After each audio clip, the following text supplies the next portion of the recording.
역대하 36장 5절부터 10절 말씀입니다. 제 18대 왕의 이제 여호야김이 되고 제 19대 왕의 여호야김이 됩니다. 이런 내용으로 되어 있습니다. 첫째는 이제 제 18대 왕 여호야김의 통치입니다. 역대 36장 5절 여호야김이 왕위에 오를 때에 나이가 25세라 예루살렘에서 11년 동안 다스리며 그의 하나님 여호와님 보시기에 악을 행하였더라.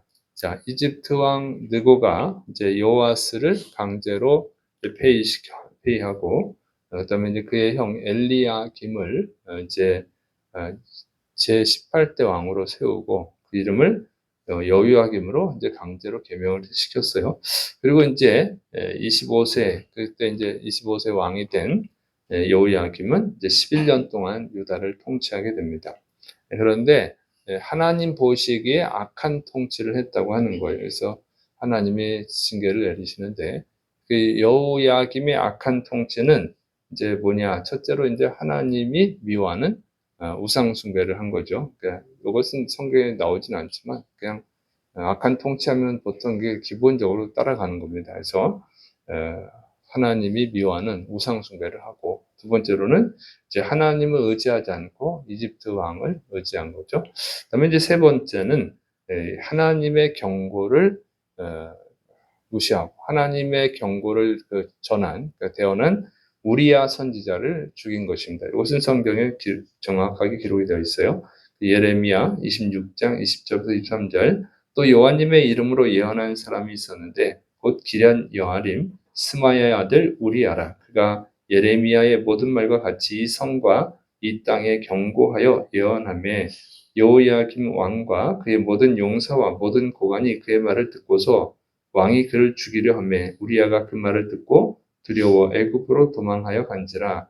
여호야김 왕이 사람을 애굽으로 보내되 곧 악볼의 아들 엘라단과 몇 사람을 함께 애굽으로 보냈더니 그들이 우리야를 애굽에서 연행하여 여호야김 왕에게로 그를 데려오매 왕이 칼로 그를 죽이고 그의 시체를 평민의 묘지에 던지게 하니라. 그래서 이 우리야 선지자를 이제 죽이는 악행, 하나님의 말씀을 전한 건데 듣기 싫다고 죽이는 악행을 저질렀습니다.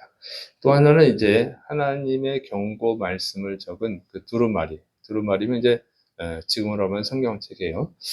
두루마리 성경책을 다 불태운 것입니다. 그것도 이제 정확히 기록이 되는데 예레미야 36장 23절 여호디가 서너 쪽을 낭독하면 왕이 면도칼로 그것을 연하여 베어 화롯불에 던져서 두루마리를 모두 태웠더라. 자, 이렇게 해서 이런 악한 일을 해가지고 하나님이 이제 심판을 합니다. 그래서 이제 이 역대하 36장 6절부터 8절 바벨론 왕 느부갓네살이 올라와서 그를 치고 그를 쇠사슬로 결박하여 바벨론으로 잡아가고 느부갓네살이 또 여호와님의 전 기구들을 바벨론으로 가져가다가 바벨론에 있는 자기 신당에 두었더라. 여호야김의 남은 사적과 그가 행한 모든 가증한 일들과 그에게 발견된 악행이 이스라엘과 유다 열왕기에 기록되니라. 그의 아들 여호야긴이 대신하여 왕이 되니라. 그래서 이제 바벨론이 세 차례 침공을 하죠. 남유다를 침공을 해서 세 번째 유다가 이제 멸망을 당하게 되는데, 이 부분은 이제 두 번째 침공 때 기록입니다. 그리고 이제 어제 그 설교에서 이제 틀리게 전한 말씀이 있어서 수정을 합니다. 죄송한데, 어제 이제 이집트 왕 느고가 아수르를 돕기 위해서 유브라데 강 변에 있는 갈그미스로 가는데, 거기서 이제 갈그미스로 가기 위해서 유다를 통과할 때 이제 요시아 왕이 막아가지고 그 지연이 돼서 갈그미스로 가는데 지연이 돼서 이제 아수르가 패배했다고 설교를 했는데, 요거는 이제 틀린 내용입니다. 죄송하고요. 어떻게냐면 이제 느고가 요시아 왕이 막았음에도 불구하고 이제 요시아 왕을 죽이고 이제 아수르를 돕기 위해서 이제 갈게미스로 갑니다. 가기는 갔는데 그런데 이제 무기도 전투에서 그 요시야 왕이 죽은 거는 609년, BC 609년이고, 갈그미스 전투는 605년에 있어요. 그래서 충분한 시간이 있었습니다. 그것은 제가 이제 약간 착오를 일으켜서 죄송하고, 어쨌든 이 갈그미스에서 아수르와 연합군을 편성을 해서 바벨론하고 싸웠지만 졌습니다. 자, 그리고 이제 이 BC 605년에 갈그미스 전투에서 이제 바벨론이 승리를 하고 그 다음에 유다로 침공을 합니다. 그래가지고 이 유다를 정복해요. 그래서 이때가 1차 침공, 제 1차 침공입니다. 이때 이제 다니엘을 포함해서 그 다니엘의 친구들 그리고 귀족들이 이제 많이 이제 바벨론의 포로로 끌려가고 성전 기구들도 약탈을 당했습니다. 자, 그리고 이제 엘리야김이 오늘 본절에 보면 36장 6절에 보면 이때 저기 엘리야김이 그러니까 여호야김이 바벨론으로 끌려간 것처럼 이제 기록이 되어 있는데 학자들은 그것은 그 실제로는 끌려가지 않았다고 봅니다. 그래서 그렇게 보는 이유는 여호야김이 죽고 나서 그의 아들 여호야긴이 이제 왕이 되는데 여호야김이 죽을 때 예루살렘에서 죽었어요. 그러니까 바벨론에 있지 않고 예루살렘에 있었습니다. 그래서 열왕기하 24장 6절에 보면 여호야김이 그의 조상들과 함께 잠에 그의 아들 여호야긴이 대신하여 왕이 되니라 이렇게 돼 있습니다. 그래서 이때 그 끌려가지 않은 것으로 봅니다. 네, 그래서 근데 왜 끌려갔다고 기록이 됐느냐? 그거는 이제 그냥 이렇게 가정해 볼 수 있어요. 끌고 가려고 하다가 안 끌고 갔다거나 아니면 이제 끌고 가는 도중에 이제 겁만 주고 다시 돌려보낼 수도 있고 정확한 건 알 수는 없지만 어쨌든 이 여호야김은 이 예루살렘에 있었습니다. 그래서 정확한 건 모르겠어요. 성경이 안 나오니까 어쨌든 여기는 있었다. 그리고 끌려가는 제 추측에는 끌고 가다가 다시 돌려버리지 않았을까 이 정도로 이해합니다.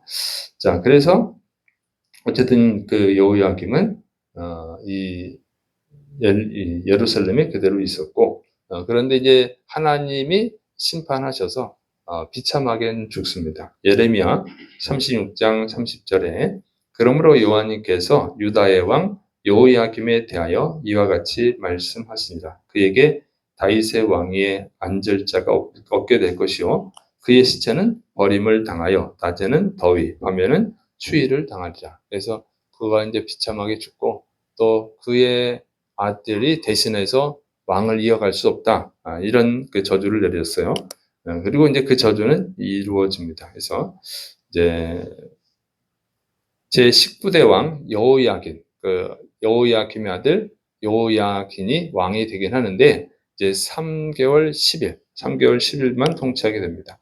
역대하 36장 9절부터 10절 여호야긴이 왕위에 오를 때에 나이가 8세라 예루살렘에서 석 달 열흘 동안 다스리며 여호와님 보시기에 악을 행하였더라. 그 해에 느부갓네살 왕이 사람을 보내어 여호야긴을 바벨론으로 잡아가고 여호와님의 전에 귀한 그릇들도 함께 가져가고 그의 숙부 시드기야를 세워 유다와 예루살렘 왕으로 삼았더라. 그래서 이제 그러니까 여호야김의 아들 여호야긴이 유다의 제 19대 왕이 되긴 했어요. 그런데 이제 계속 왕위를 한 것이 아니라 3개월하고 10일밖에 못하고 그다음에 바벨론으로 포로로 끌려갑니다. 그러니까 이런 걸 보면은 이 성경에는 원문이 없어요. 전부 다 원문을 밝혀 쓴 사본인데 4번을 적을 때 잠깐 실수할 수도 있어요. 그래서 이 여호야긴이 바벨론으로 포로로 끌려갔는데 여호야김이 포로로 끌려갔다고 이렇게 실수할 수도 있어요. 자, 그다음에 이제 여기 여호야긴이 8세에 이제 왕이 됐다고 기록하고 있는데 열왕기하 24장 8절에는 18세 왕이 됐다고 또 기록이 되어 있어요. 이것도 차이가 나거든요. 이것도 이제 학자들은 옮겨 적다가 잘못 옮겨 적었을 것이다. 그러니까 8세랑 18세랑 비슷하니까 잘못 옮겨 적었을 것으로 이제 보기도 하고 또 어떤 학자들은 이 8세에 이 여호야김하고 그 아버지랑 공동왕이 되었고, 그 다음에 혼자서 통치하게 된 게 18세다. 이렇게 보기도 합니다. 왜냐면 이제 유다 왕들을 보면 공동왕으로 같이 하는 경우도 있어요. 그래서 이 정도로 이제 이해를 하고 있습니다. 어쨌든 이제 여호야기는 3개월 10일 동안밖에 통치하지를 못하고, 그리고 이제 바벨론의 2차 침공 때 이제 바벨론으로 끌려가게 됩니다. 그래서 이제 불행하게 아버지도 그렇고 그의 아들도 불행하게 끝나게 되죠. 그것은 이제 하나님께 범죄했기 때문에, 앞에서 말한 4가지 죄를 범했기 때문에 그렇습니다. 그래서 그리고 이제 이 여호야긴도 아버지처럼 악한 통치를 했다고 하는 거예요. 그래서 3개월 10일 동안 뭐 얼마나 악한 통치를 했는지 모르겠지만 어쨌든 악한 통치를 했다고 하는 것이죠. 그래서 보통 악한 통치하면 그냥 우상 숭배하고 그다음에 하나님의 말씀에 순종하지 않고 이런 것입니다. 그리고 이제 남유다의 마지막 왕들은 하나님보다 이집트를 더 의지하든지 아니면 바벨론을 더 의지하든지 이런 식이었어요. 그래서 이 죄에 대해서 어쨌든 하나님이 심판하셨다고 하는 거예요. 그래서 예레미야 36장 30절에 나온 그 저주대로 이제 이 여호야김의 뒤를 이은 통치자 여호야김은 바벨론 포로로 끌려가서 이제 통치가 이어지지 않고 끝납니다. 자, 그래서 하나님은 어쨌든 반드시 심판하신다. 그리고 요시야 왕 이후로 왕들이 선한 왕이 없어요.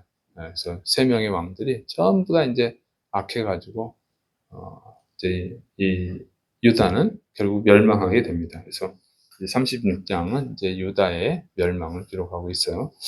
그래서 우리가 알아야 되는 거예요. 왜냐면 아무리 선한 왕이 있어도 백성들이 선하지 않으면 그 하나님이 기회를 주시는데 그 기회를 잡지를 못한다고 하는 거예요. 그래서 어떤 왕만 잘하면 되는 게 아니고 백성들도 잘해야 된다고 하는 것이죠. 그래서 우리에게 적용을 한다면 대통령만 좋은 사람이 된다고 해서 우리나라가 복을 받는 것은 아니라고 하는 거예요. 물론 대통령이 좋으면 더 좋은 영향력을 끼쳐서 국민들이 정말 하나님이 기뻐하실 수 있는 가능성이 높아지긴 하는데 요시야 왕을 보면 꼭 그런 것은 아니라고 하는 것이죠. 그래서 더 중요한 것은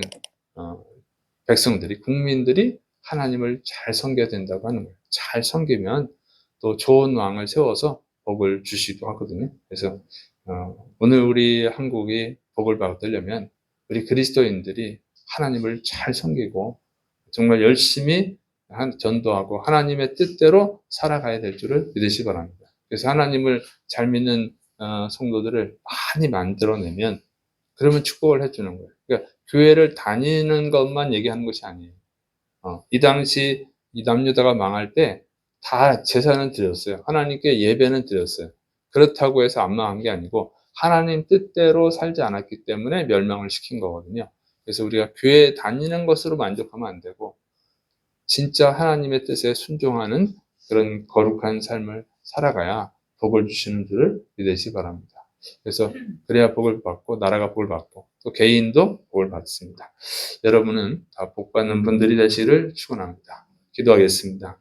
사랑이 많으신 하나님 아버지, 우리에게 또 이 말씀을 듣고 하나님의 말씀에 순종하는 하나님을 기쁘시게 하는 삶을 살아가는 지혜를 주시옵소서. 또 우리 한국교회 성도들이 우리나라 사람들이 열심히 전도해서 또 하나님의 뜻에 순종해서 우리나라를 복받게 하는 그리스도인들이 되게 하여 주옵소서. 주께서 역사하심 믿고 예수님의 이름으로 감사하며 기도드립니다. 아멘.